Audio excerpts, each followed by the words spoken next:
اگه مواد رو ترک کردی اما هنوز بعضی شبا وقتی چراغا خاموش و قبل خواب همه چیز ساکت میشه، یه صدای خیلی آروم تو سرت میگه دیگه خیلی وقت نزدم.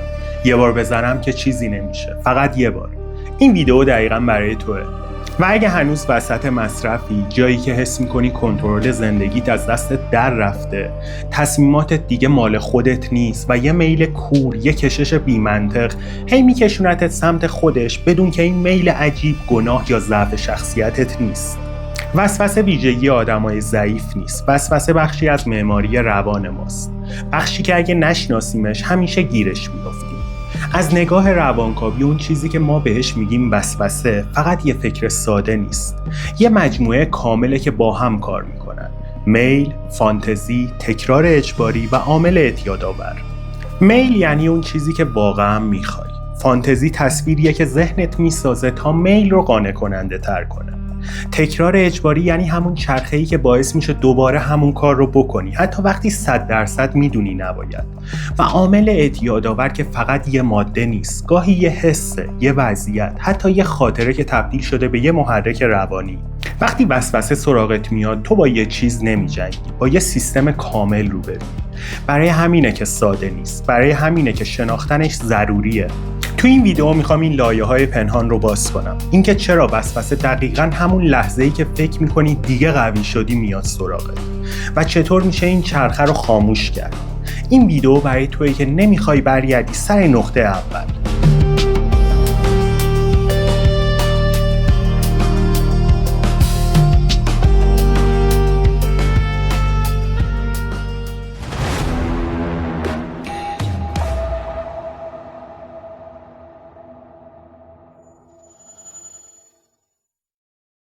خیلی ها فکر میکنن آدم معتاد اسیر مواد میشه، ولی حقیقت خیلی عمیق‌تر از این حرف است و یه لایه تاریک و انسانی تر داره.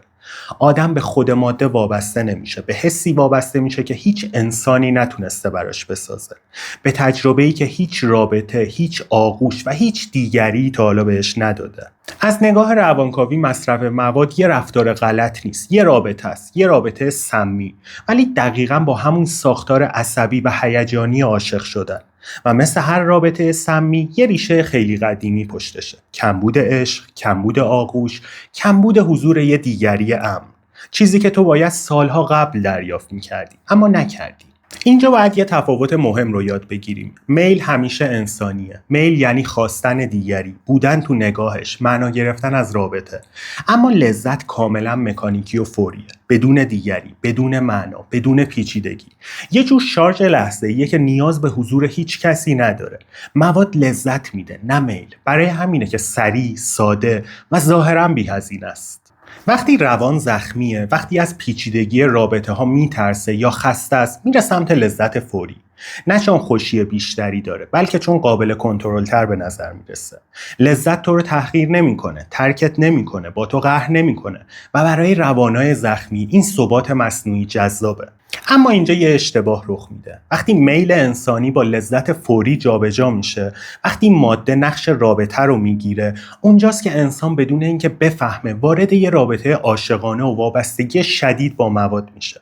از همین جاست که وسوسه شروع میشه، چون مغز فکر میکنه یه دیگری قابل اعتماد پیدا کرده، یکی که همیشه هست حتی اگه تو رو نابود کنه. واقعیت تلخینه. اعتیاد از مسیر لذت شروع میشه اما از مسیر رابطه ادامه پیدا میکنه. اگه این تفاوت رو نشناسیم، ترک کردن شبیه دعوا کردن با شخصی میشه که ازش خاطرات خوب داریم، نه یه چیز ساده که فقط باید حذفش کنیم.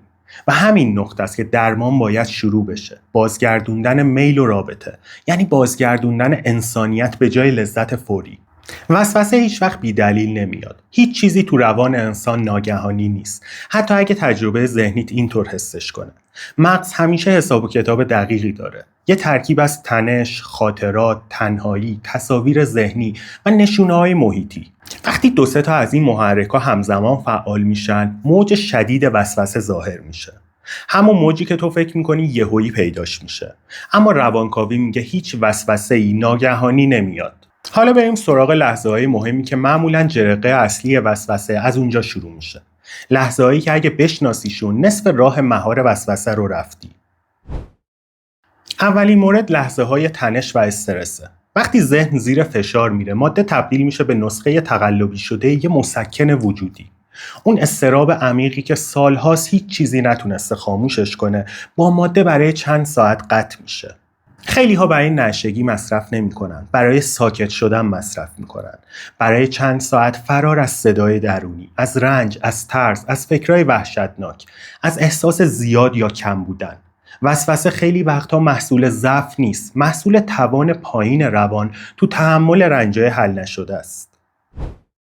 دومین مورد لحظه‌های تنهایی و خلأ هیجانیه.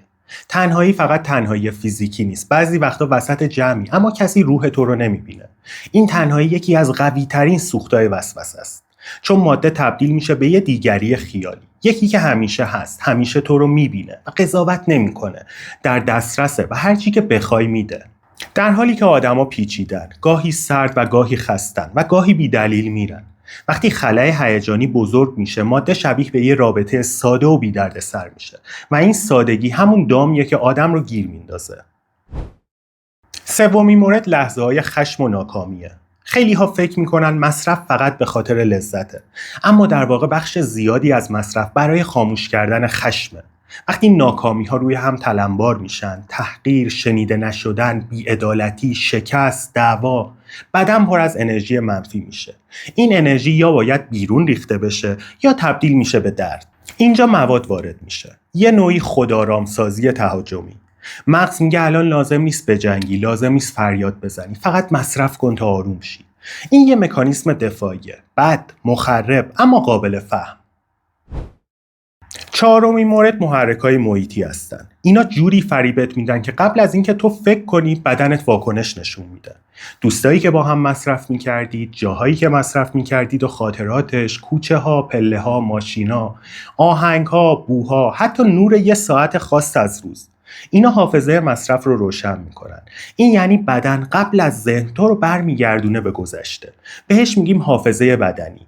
یعنی بدن تو قبل از اینکه ذهنت بفهمه رفتار قدیمی رو فعال میکنه.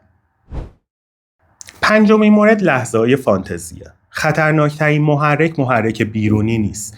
اونیه که توی ذهنته. یعنی فانتزی ذهنیت از مصرف. گاهی فقط با تصور یه پک شدت موج وسوسه از 0 میره روی 100. این فانتزی در واقع بازسازی تصویری همون حافظه بدنیه.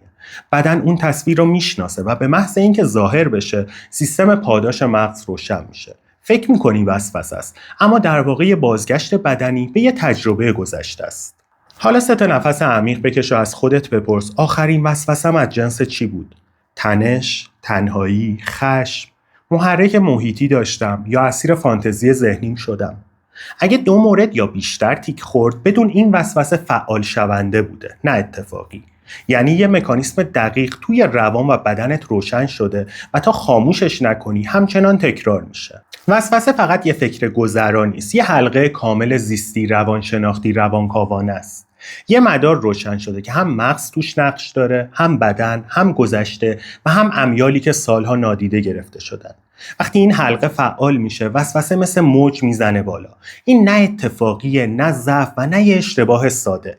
یه مدار آماده به کاره که روشن شده. حالا واقعا موقع وسوسه چه اتفاقی تو مغز میفته؟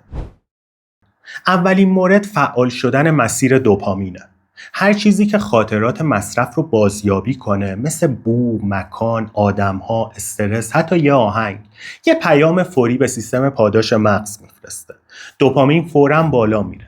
اما این دوپامین خود لذت نیست، پیشبینی لذته.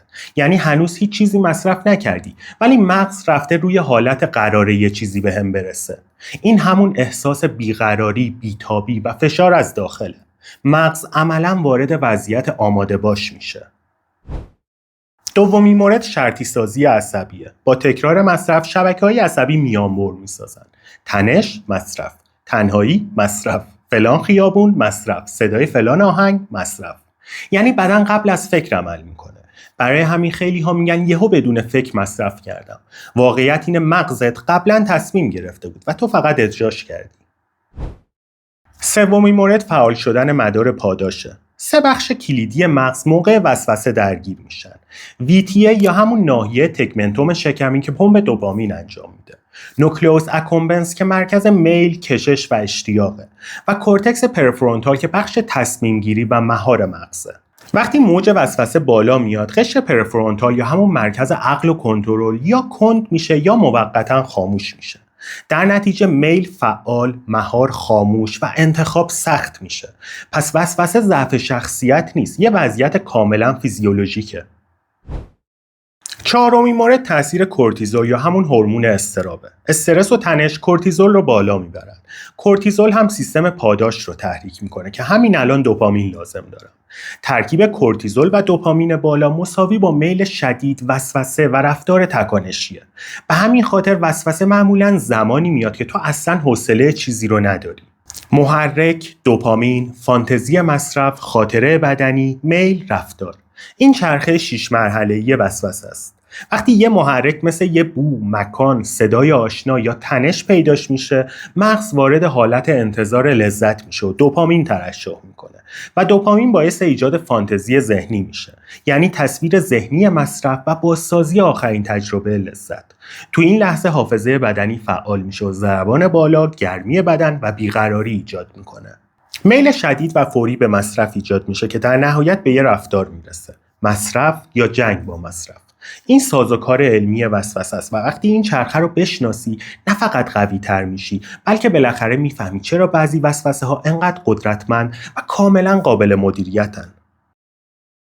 تو علوم اعصاب مکانیزم‌های مغزی وسوسه رو بررسی کردیم، اما روانکاوی میپرسه چرا اصلا وسوسه شکل میگیره؟ چرا ذهن ما چیزی رو میخواد وقتی میدونیم برامون مخربه؟ اولین مورد تکرار اجباریه. آدم‌ها خیلی وقتا ناخواسته دوباره همون مسیر دردناک گذشته رو میرن. نه چون لذت داره، بلکه چون روان میخواد چیزی رو که سالها حل نشده بالاخره حل کنه. وسوسه معمولا نشونه اینه که روان داره تو رو به سمت یه صحنه قدیمی میبره، به تجربه‌ای که نیمه تموم مونده.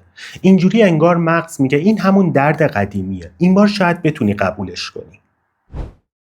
دومین مورد بازگشت به ابژه گم شده است. ابژه یعنی چیزی که تو رو آروم، منظم و متصل نگه میداره. تو روانکاوی هیچ ابژه‌ای خنثی نیست. مواد، سیگار، الکل یا هر وسیله‌ای که بهش معتاد میشیم خیلی وقتا جای یه دیگری گم شده رو میگیره. کسی که یه زمانی بهش تکیه میکردیم، مادر، یه مراقب، عشق ناکام یا شاید یه رابطه‌ای که از دست رفته. وسوسه یعنی ذهن داره دنبال اون احساس امنیت اولیه میگرده، نه دنبال ماده. برای همین ترک سخت میشه، چون در واقع داری از کسی جدا میشی، نه از چیزی. سومین مورد شکاف بین میل و لذته. تو روانکاوی میل یعنی یه حرکت دائمی به جایی که همیشه دوره و بهش نمیرسیم. ماده این فاصله رو موقتاً پر میکنه، نه واقعی، نه انسانی. مثل یه فیلتر خوشگل اینستاگرامی. واقعیت رو قشنگتر نشون میده ولی تغییرش نمیده. برای همینه که آدم دوباره مصرف میکنه، نه برای لذتش، برای پر کردن این فاصله. میل متوقف نمیشه و لذت فقط یه ایستگاه کوتاهه. تو مصرف میل باعث لذت کوتاه میشه و همین لذت میل رو دوباره برمیگردونه. و چون ماده نمیتونه نیاز واقعی رو پر کنه، وسوسه تبدیل به یه چرخه بی‌پایان میشه. دوره ترک فقط قطع مصرف نیست. همونطور که تو ویدیو افسردگی بعد ترک توضیح دادم، ترک مواد یه دوره سوگ، برهنگی روان، مواجهه با گذشته و برگشتن خشمای خاموشه. برای همینه که خیلی ها تو این دوره وسوسه های شدیدتر و گاهی ترسناکتر رو تجربه میکنن. نه چون ضعیفتر شدن، چون برای اولین بار بدون هیچ پوشش دفاعی با خود واقعیشون روبرو میشن. حالا قبل از اینکه ریشه‌های عمیق وسوسه رو بررسی کنیم، یه تکنیک فوری برای لحظه‌های بحرانی وسوسه رو بهت یاد میدم. پروتکل 3 مرحله‌ای SOS برای لحظه وسوسه که 90 ثانیه طول میکشه ولی شدت میل رو تا حدود 40% پایین میاره. اولین کار توقفه. وقتی وسوسه پیدا شد 60 ثانیه هیچ کاری نکن. همین 60 ثانیه کار همون ترمز اضطراری مغزه. دومین کار مشاهده است. به خودت بگو الان چی شده؟ ترسیدم، تنها شدم، استرس گرفتم، ناراحت شدم. مشاهده یعنی جدا شدن از موج وسوسه. و سومین کار تغییر حالته. فوراً یه تغییر کوچیک فیزیکی به خودت بده. 1 دقیقه راه برو یا بدنت رو کشش بده. دوش آب سرد بگیر یا دست و صورتت رو بشور. پنجره رو باز کن تا هوای اطرافت عوض بشه. تغییر جسم باعث تغییر شیمی مغز میشه و کاهش موج وسوسه رو ایجاد میکنه. حالا بریم سراغ 4 تا دلیل اصلی شدت وسوسه تو دوران ترک. بزرگترین سوء تفاهم اینه که فرد ترک کرده فقط از ماده جدا میشه، بلکه اون از یه حالت وجودی جدا میشه. مصرف در واقع یه رابطه بود، یه آغوش فوری، آرامش لحظه‌ای، فرار از درد، تخلیه تنش و حس امنیت مصنوعی. وقتی این رابطه قطع میشه، روان وارد سوگ میشه، همون مراحلی که تو فقدان یه عزیز میبینیم: انکار، خشم، افسردگی، پوچی و سردرگمی. برای همینه که وسوسه تو دوره ترک بیشتر شبیه دلتنگی تا ضعف و نشونه‌هاش میتونه پوچی، بی هدف بودن، احساس تنهایی، دلتنگی بی‌دلیل و بی‌معنایی باشه. این علائم طبیعی‌اند، اما اگه مدیریت نشن تبدیل به جرقه وسوسه میشن. قبل از ترک ماده بخش زیادی از دفاع روانی ما رو مدیریت میکرد. فرار از تنش، بی‌حس کردن درد، خاموش کردن خشم، کاهش اضطراب، ساکت کردن صدای درونی و مخفی کردن زخم‌ها. بعد از ترک این محافظها حذف میشن و روان لخت میشه. نتیجه این میشه که کوچکترین استرس باعث یه موج بزرگ وسوسه میشه. این ضعف نیست، شروع بازسازی روانه.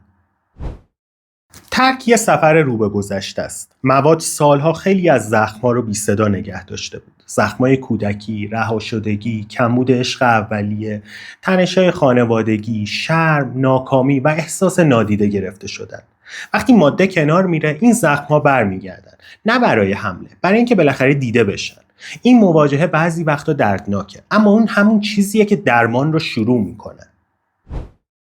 چرا ترک کرده خیلی زود عصبانی میشن؟ چون خشم سالها بی صدا بود و ماده این سکوت رو مدیریت میکرد. حالا که ابژه آروم کننده نیست، خشم خام بالا میاد. این خشم خیلی وقتها به دیگران نیست، به خود آدمه.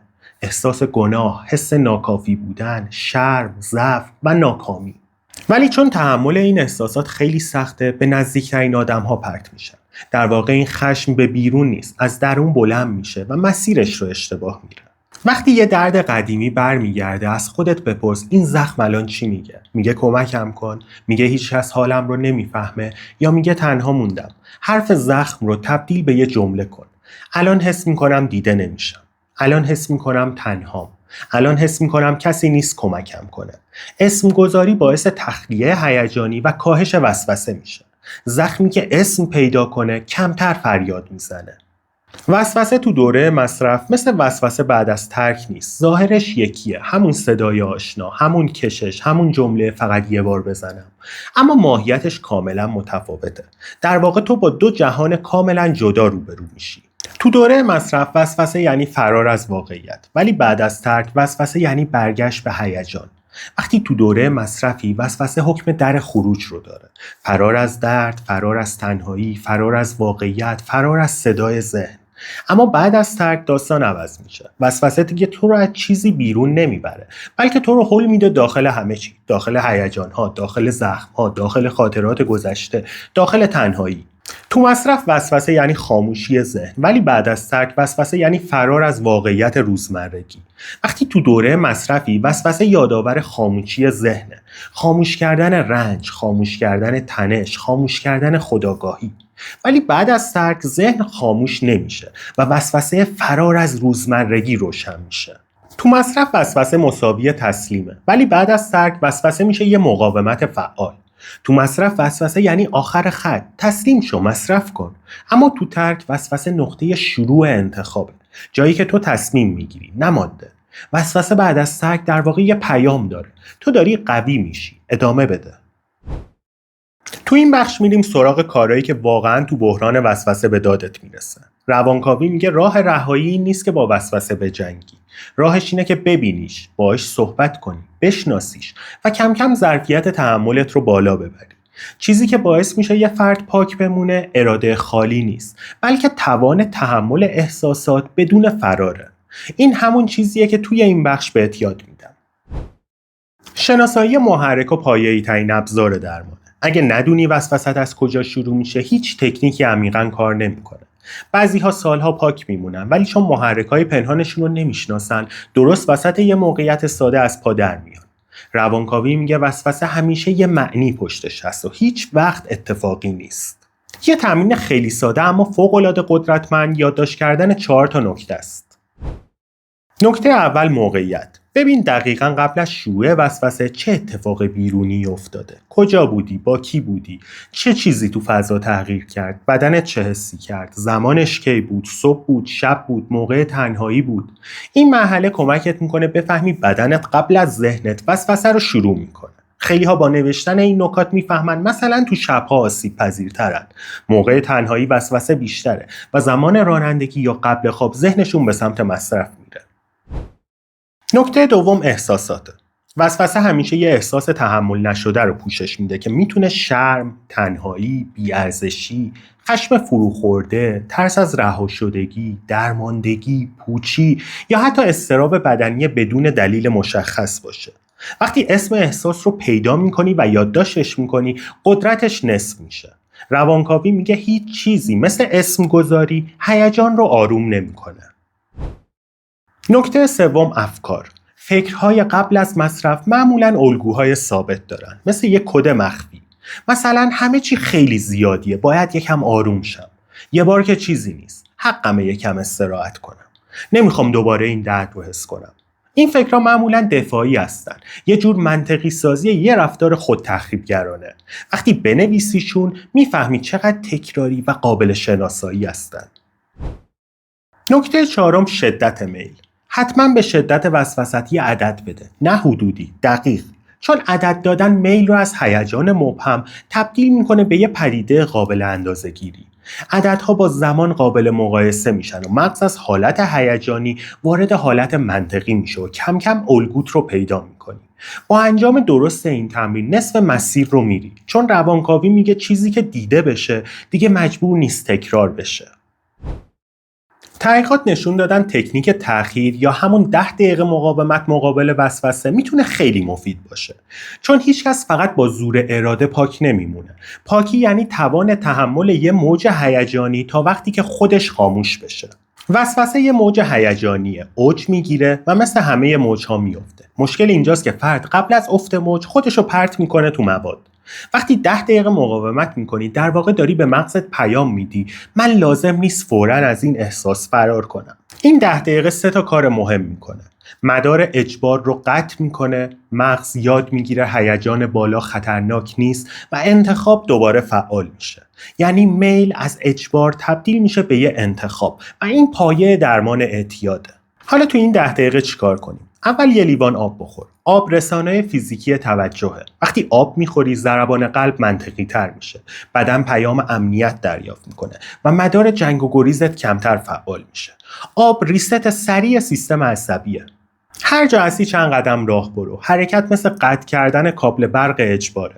وقتی بدن حرکت میکنه دوپامین از مسیر دیگه ای مصرف میشه و ذهن از مدار وسوسه خارج میشه. حالا 1 دقیقه با این تکنیک نفس بکش. 4 ثانیه دم، 4 ثانیه نگهداری و 6 ثانیه بازدم. بازدم طولانی باعث فعال شدن سیستم پاراسمپاتیک میشه که موجب آرامش و افت هیجان میشه که در نهایت وسوسه رو از بین میبره. وقتی بدن آروم بشه، میل هم ضعیف میشه. به این سوالات فکر کن و جوابت رو بنویس. الان دقیقاً چی میخوام؟ چرا اینو میخوام؟ و از چی دارم فرار میکنم؟ نوشتن نیمکره راست و چپ رو همزمان فعال میکنه و این یعنی هیجان به متن منتقل میشه و حس وسوسه کمتر میشه. و در نهایت 6 دقیقه صبر فعال، بدون جنگ، بدون فرار. اینجا مهمترین قسمتشه. هیچ کاری نکن، فقط نگاه کن. موج وسوسه بالا میره، به اوج میرسه و میفته. 95% وسوسه ها قبل از دقیقه 6 از بین میرن. وقتی این رو چند بار تجربه کنی مغز میفهمه موقعی که وسوسه میاد لازم نیست بهش حتما جواب بدم. گفتگو با وسوسه یکی از عمیق‌ترین تکنیک‌های روانکاویه. این یکی از تمرین‌هاییه که واقعاً زندگی رو عوض می‌کنه. چون اکثر آدم‌ها با وسوسه می‌جنگن. ولی جنگ یعنی فشار و هیجان بیشتر، انعطاف کمتر و شکست سریع‌تر. روانکاوی میگه وسوسه دشمن نیست، یه بخشی از توئه که سالها وظیفه داشته آرومت کنه. وقتی باهاش حرف میزنی 2 تا اتفاق میفته. وسوسه از حالت تهدید تبدیل میشه به چیزی که قابل شنیدنه و تو از حالت ناخودآگاه به خودآگاهی میرسی. این گفتگو شرم و اجبار رو کم میکنه و احساس کنترل رو بالا میبره. ترک فقط نگفتن به ماده نیست، ترک یه سوگه و وقتی مواد کنار گذاشته میشه یه خلأ واقعی ایجاد میشه. این خلا باید دیده و سوگواری بشه، وگرنه آدم فکر میکنه من چرا انقدر بیقرارم. پس پاکی یعنی همین. تمرین 5 جمله ناتمام بهت کمک میکنه تا این سوگ شکل بگیره. بیشتر از همه دلتنگ چیه مصرف هستی؟ وقتی مصرف نمی‌کنی چه اتفاقی میفته؟ بیشتر از همه چیه ترک میترسی؟ چه چیزی از مصرف رو دوست داری تو پاکی هم تجربه کنی؟ و اگه الان پاکی چه حسی داری؟ این تمرین احساسات دفن شده رو بالا میاره، سوگ رو قابل تحمل میکنه و یه شناخت واقعی از رابطت با ماده میده. یعنی یکی از درمانی ترین کارهایی که میتونی انجام بدی. وقتی افکار نوشته میشن، نصف قدرتشون رو از دست میدن. باید ابژه‌های جدید ساخت تا جای خالی ماده پر بشه. یه حقیقت سخت اما واقعی اینه که مغز بدون ابژه نمیتونه دوام بیاره. ابژه یعنی چیزی که تو رو آروم، منظم و متصل نگه میداره. وقتی ماده حذف میشه، جای خالی اون حس میشه. بیقراری، پوچی، کلافگی، یه حفره درونی و حالت انگار یه چیزی کمه.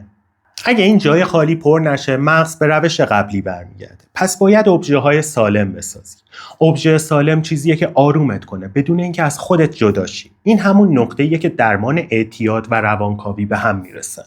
15 تا ابژه جایگزین فوری و مؤثر که همشون آزمایش شدن میتونه اینا باشه: دوش آب گرم، موسیقی عمیق، تنفس شکمی، مینی ریچوال یا همون مراسم شخصی شبانه، قدم زدن طولانی، چای داغ یا نوشیدنی گرم، مدیتیشن های 3 دقیقه‌ای یا 5 دقیقه‌ای، تماس با فرد امن، ماساژ یا فشار ملایم گردن، نوشتن 5 جمله از افکارت، عوض کردن فضا، مرتب کردن یه قسمت کوچیک از خونت، استفاده یه بوی خوب و جدید مثل عود، اسپری یا عطر، یه پادکست آروم کننده و کشش 5 دقیقه‌ای عضلات. ژورنال نویسی یعنی آوردن ناخودآگاه به سطح، تبدیل هیجان به زبان و کم کردن شدت میل. وقتی چیزی اسم پیدا میکنه، کنترل پذیرتر میشه. این قانون ذهنه. فرم ژورنال وسوسه باید این موارد رو حتما داشته باشه. محرک، چی شروعش کرد؟ احساس، چی تو بدن یا ذهن بالا اومد؟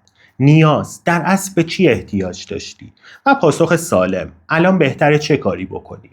این فرم ذهن رو از مدار هیجان به مصرف میبره به هیجان، فکر و انتخاب. بزرگترین سوخت وسوسه فانتزی‌های ذهنی ماست. تصویر ذهنی مصرف معمولاً رنگی، واضح، نزدیک، خوشایند و با خاطره بدنی جذابی همراهه. این تصویر باید دستکاری بشه. برای این کار 3 تا تکنیک ساده ولی قدرتمند وجود داره. اولین مورد تار کردن تصویره. فانتزی رو مثل یک عکس تصور کن، آروم آروم تو ذهنت تارش کن.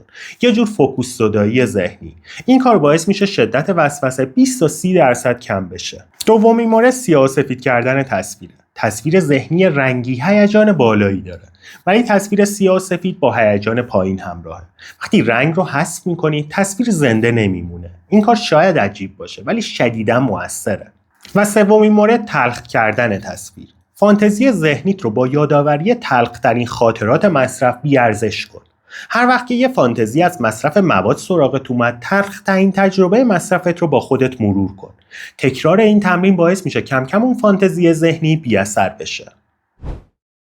تو نمیتونی تو محیط آلوده پاک بمونی. این قانون طلاییه. هیچ روانی تو محیط آلوده سالم نمیمونه. تو فوق‌العاده‌ای، ارادت عالیه، ولی محیط قوی‌تر از آدمه. پس باید محیط رو مدیریت کرد. محیط پاک یعنی دور ریختن تمام وسایل مصرف، پاک کردن چت‌ها و شماره‌های خطرناک، مرزبندی جدی با افراد مصرف کننده، تغییر مسیر رفت و آمد، ساختن یک مکان ثابت برای آروم شدن، جایگزین کردن عادت‌های قدیمی با رفتارهای جدید. محیط سالم یعنی وسوسه و لغزش کمتر و انرژی بیشتر. اگه این ویدیو رو از اول مرور کنیم، یه حقیقت اصلی پشت همه چیز قرار داره. وسوسه دشمن تو نیست. وسوسه یه پیام درونیه. یه پیام از جایی از درونت که سالها نادیده گرفته شده. از زخمی که هیچ وقت فرصت ترمیم نداشته. از تنهایی که هیچ کس جدیش نگرفته. از کمبودی که تو سالها فقط تحملش کردی، نه درمانش. مصرف برای مدت‌ها مثل یه وسیله موقتی روی یه شکاف عمیق عمل می‌کرد. مشکل رو حل نمی‌کرد، فقط می‌پوشوند. برای چند دقیقه یا چند ساعت. و تو حالا تو ترک برای اولین بار داری با زندگی بدون اون وصله روبرو میشی. زندگی واقعی با دردها، زیبایی‌ها و با پیچیدگی‌های واقعی. این مسیر انسان شدنه، مسیر دوباره ساختن چیزی که سالها رهاش کردی، خودت.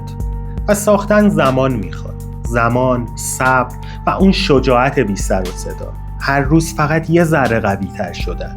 ترک یعنی تکیه کردن به خودت، حتی وقتی هنوز بلد نیست. یعنی پیدا کردن ابژه های جدید، روابطی که واقعی‌اند، نه مسکن، آرامش‌هایی که موندگارن و معنایی که از درون میاد، نه از ماده. ترک یعنی یاد بگیری رنج رو تحمل کنی بدون اینکه زیرش خورد بشی. این همون بلوغیه که ماده برای سالها از تو دزدیده بود. بلوغ تحمل هیجان، درد، خشم، تنهایی و حتی شادی.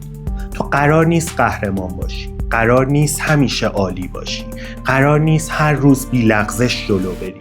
تو فقط باید یه بار بیشتر از وسوسه مقاومت کنی. فقط یه بار. همین یه بارها هستن که کم کم تبدیل میشن به یه زندگی که دیگه رو مواد نمیچرخه، بلکه روی تو استواره، محکم، ریشه‌دار و واقعی. موفق